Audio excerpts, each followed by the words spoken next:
창세기 32장 22절부터 31절 말씀. 밤에 일어나 두 아내와 두 여종과 11 아들을 인도하여 야복 나루를 건널세. 그들을 인도하여 시내를 건너가게 하며 그의 소유도 건너가게 하고, 야곱은 홀로 남았더니 어떤 사람이 날이 새도록 야곱과 씨름하다가 자기가 야곱을 이기지 못함을 보고 그가 야곱의 허벅지 관절을 치매 야곱의 허벅지 관절이 그 사람과 씨름할 때에 어긋났더라. 그가 이르되 날이 새려하니 나로 가게 하라. 야곱이 이르되 당신이 나에게 축복하지 아니하면 가게 하지 아니하겠나이다. 그 사람이 그에게 이르되 내 이름이 무엇이냐? 그가 이르되 야곱이니이다. 그가 이르되 내 이름을 다시는 야곱이라 부를 것이 아니요 이스라엘이라 부를 것이니 이는 네가 하나님과 및 사람들과 겨루어 이겼음이니라. 야곱이 청하여 이르되 당신의 이름을 알려주소서. 그 사람이 이르되 어찌하여 내 이름을 묻느냐 하고 거기서 야곱에게 축복한지라. 그러므로 야곱이 그곳 이름을 브니엘이라 하였으니 그가 이르기를 내가 하나님과 대면하여 보았으나 내 생명이 보전되었다 함이더라. 그가 브니엘을 지날 때에 해가 돋았고 그의 허벅다리로 말미암아 절었더라.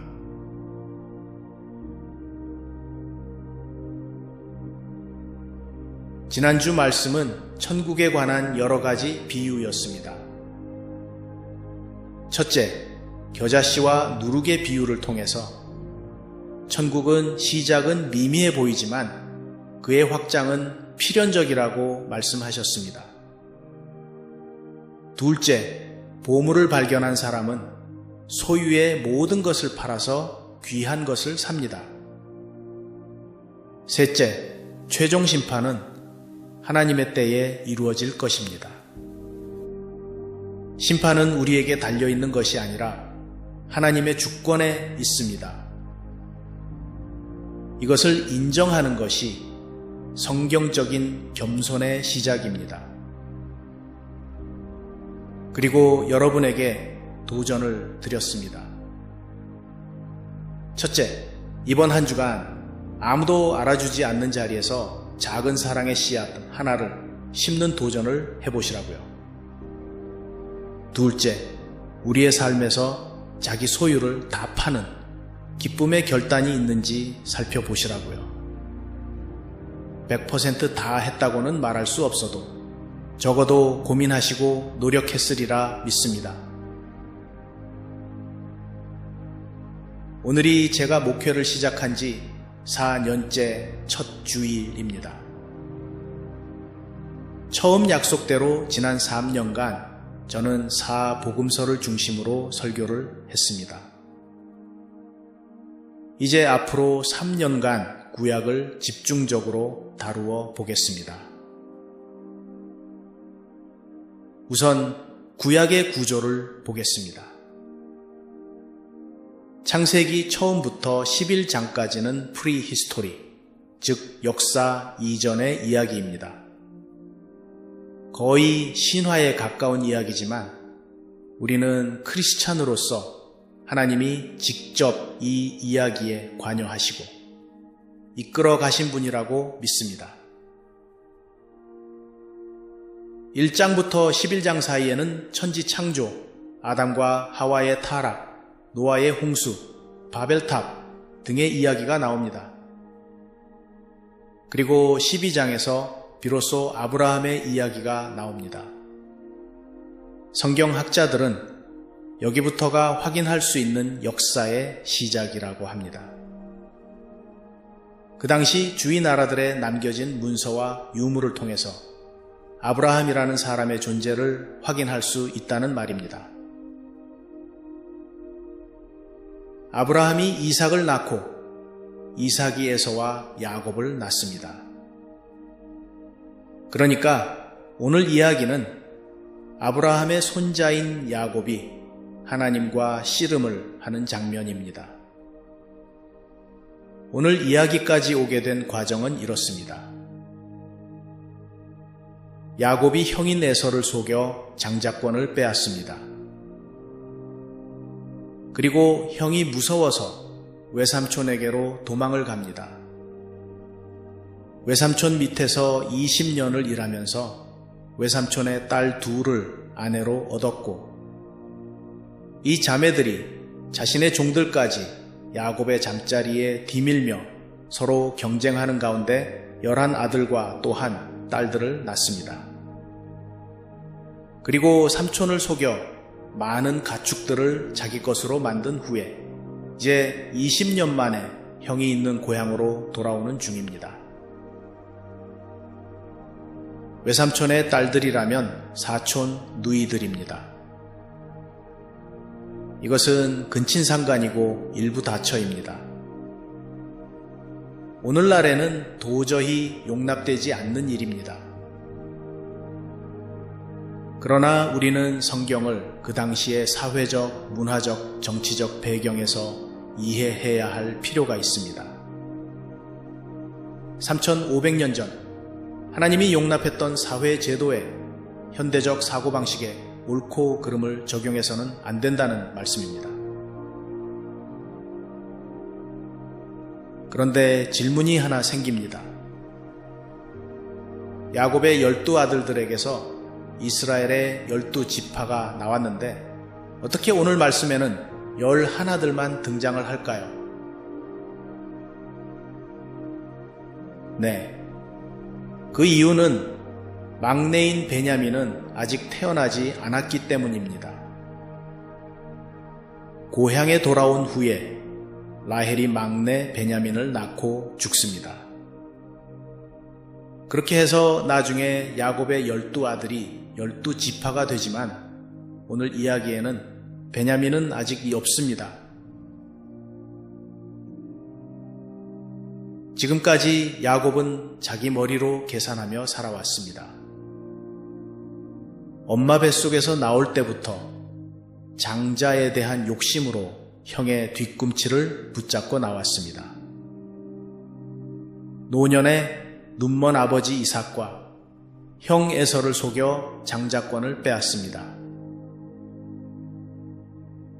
이렇게 욕심이 많은 야곱을 우리는 성격이 강인하고 남자다웠을 것이라 생각하는 경향이 있습니다. 그러나 성경은 오히려 에서가 남자답고 씩씩했다고 말합니다. 산과 들로 사냥을 다니는 형 에서에 비해 야곱은 장막에 머물러 있기를 좋아하는 조용한 성격의 소유자였습니다. 그래서 아버지 이삭은 남자다운 에서를 더 사랑했고 어머니 리브가는 여리여리한 야곱을 더 사랑했습니다. 그래서 리브가도 야곱이 장자권을 얻을 수 있도록 도와줍니다. 이건 완전히 편애라고 볼 수도 있지만 또한 에서를 편애하는 아버지 이삭에 반해 가정의 밸런스를 맞춰주는 것이라고 볼 수도 있겠습니다. 그리고 야곱은 외삼촌 라반에게서도 온갖 방법으로 외삼촌을 속이고 자신의 재산을 부풀립니다.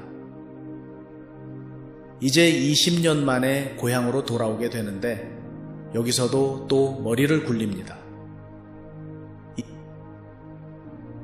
20년 전 자기가 형 에서를 속여서 장자권을 뺏었는데 혹시 형이 아직도 앙심을 품고 자기를 해하려 한다면 어떻게 하나? 고민하다가 꾀를 하나 냅니다. 먼저 가축들을 보내어 형님에게 드리는 선물이라고 뇌물을 줄 꾀를 씁니다. 그리고 종들에게 이렇게 말하지요. 혹시나 해서 형이 군사를 데리고 와서 공격을 하게 되면 왼쪽, 오른쪽으로 피하라고. 그런데 그것만으로는 부족한 것 같습니다. 그래서 에서 형이 자기는 미워해도 자기의 아내와 아이들은 해치지 않겠지 하는 생각으로 이들을 먼저 앞세워 강을 건너게 했습니다. 어떻게 보면 야곱은 참 치졸한 인간입니다. 자기 목숨 하나 살리겠다고 아내들과 자녀들을 앞세우는 이 이기적인 인간. 오늘 이야기는 여기서 시작됩니다. 가축과 아내들, 그리고 아이들을 먼저 보내고 나서 야곱은 덩그러니 혼자 남아 있습니다. 많은 생각이 머릿속에 오고 갑니다. 20년 전에 빈손으로 이 강을 건넜는데 이제는 부자가 되었고 가족들도 종들도 많아졌습니다. 하나님의 축복입니다. 그런데 에서 형이 아직도 20년 전 자기를 속인 일 때문에 이를 갈고 있지 않을까? 내가 무사히 살아남을 수 있을까? 아내들과 자녀들은 무사할까? 그동안 내가 한 일들은 과연 옳은 일들이었을까? 20년 전 이 강을 건널 때 하나님이 나를 지켜주신다고 약속하셨는데 과연 그 하나님이 나를 끝까지 지켜주실까? 오만 생각이 교차하는데 어떤 사람이 나타납니다. 그리고 그와 밤새도록 씨름을 합니다. 어떤 목사님들은 이것을 하나님과 기도를 통해서 영적인 씨름을 했다고 해석을 하기도 합니다만 씨름 중에 허벅지 관절을 쳤다는 등 구체적인 설명으로 보아 실제로 씨름을 한 것으로 보는 것이 더 자연스럽습니다. 어떻게 씨름이 시작되었는지 씨름한 사람이 누구인지는 미스터리이지만 내용상 하나님의 사자로 보는 것이 자연스럽습니다. 야곱은 하나님과 밤새 씨름을 한 셈인데 야곱은 그걸 몰랐습니다. 결국 하나님의 사자가 야곱을 이기지 못할 것을 알고 허벅지 관절을 치십니다. 그런데 여러분, 하나님의 사자가 야곱을 못 이긴다. 이게 말이 된다고 생각하십니까? 아니면 어린 자녀들과 씨름을 할 때처럼 아빠가 그냥 져주는 것일까요? 아마 후자 쪽일 것입니다. 그만큼 야곱은 의지가 강한 사람이었습니다. 하나님의 사자에게 지지 않으려 밤새도록 안간힘을 다했습니다. 결국 하나님의 사자가 져준 것입니다. 그리고는 약속대로 야곱을 축복해 주십니다. 그리고 이름도 야곱에서 이스라엘로 바꾸어 주십니다. 이스라엘이라는 이름의 뜻은 아마도 하나님과 겨루다라는 뜻이지 않을까 생각합니다. 그리고 야곱이 그 장소를 브니엘이라고 불렀는데 그 뜻은 하나님의 얼굴이라는 뜻입니다. 30절에 보면 야곱이 내가 하나님과 대면하여 보았으나 내 생명이 보존되었다 라고 말합니다. 이 고백은 유대인들의 사상에 깊이 박혀 있습니다. 즉, 하나님의 얼굴을 본 후에 살아남은 자가 없다는 것입니다. 이사야도 하나님을 보고 나서 나는 이제 죽었구나 라고 고백했습니다. 하나님을 보여주면 믿겠다고 하는 사람들은 정말 위험천만한 말을 하는 것입니다. 저는 혹시나 죽을까 하여 하나님의 얼굴을 직접 보고 싶지 않습니다. 물론 천국에 가면 하나님의 얼굴을 직접 보고도 살아남을 수 있겠지만 이 사건은 야곱에게 일생일대의 전환의 계기가 되었습니다. 이제까지는 자기 힘으로 자기 머리로 살아왔습니다. 그러나 자기 힘으로 서는 것의 상징인 허벅지 관절을 하나님이 치신 이후로 야곱은 다리를 절게 되었습니다. 우리 신학생들 사이에서 흔히 이런 말들을 했습니다. 믿음 생활을 한다고 하면서 다리를 절지 않는 사람은 절대로 믿지 말라. 무슨 이야기입니까? 오늘 야곱처럼 내 스스로 설 수 있다는 교만이 하나님께 얻어맞아 다리를 절지 않는 사람은 아직 하나님을 전적으로 믿지 않고 자기 힘으로 살 수 있다고 착각하는 사람이다. 그러니까 절대로 믿지 말라는 뜻입니다. 여러분은 그런 경험이 있습니까? 하나님께 허벅지에 강탈을 당해서 다리를 절며 살고 있습니까? 저는 2번 강하게 맞았습니다. 그리고 나서 깨달았습니다. 나 혼자 힘으로만 안 되는 것이 있구나. 그 경험을 통해서 하나님을 의지하게 되었습니다. 그 경험은 나중에 간증의 기회가 주어지면 여러분과 나누겠습니다. 오늘 말씀을 정리해 봅니다. 야곱이 축복받은 순간은 강해졌을 때가 아니라, 즉 많은 식구와 많은 가축이 있을 때가 아니라 자기 힘으로는 더는 설 수 없게 되었을 때입니다. 하나님의 손길이 때로 아프게 느껴질 때가 있습니다. 그러나 하나님은 우리를 망가뜨리기 위해 치시는 것이 아니라 거짓된 힘을 의지하지 못하게 하시기 위해 만지십니다. 하나님께 쓰임받는 사람은 자신을 믿는 사람이 아니라 허벅지 관절을 강타당한 후 다리를 저는 사람, 즉 하나님을 의지하는 사람입니다. 야곱은 다리가 강할 때 도망쳤지만 다리를 절게 된 후에는 전적으로 하나님을 붙들게 되었습니다. 더 이상은 스스로 설 수가 없게 되었을 때입니다. 그리고 해가 뜬 후에도 하나님께 맞은 은혜의 표적은 그대로 남았습니다. 우리에게는 하나님께 맞은 은혜의 표적이 있습니까?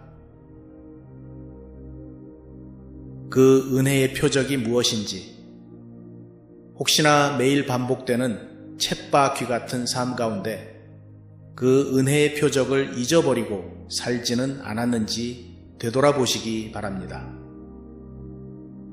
그리고 휴대전화도 내려놓고 변명도 멈추고 하나님께 솔직히 기도하시기 바랍니다. 하나님, 이것이 저입니다. 제가 의지해 온 것을 꺾으시고 주님이 원하시는 사람으로 바꾸어 주옵소서.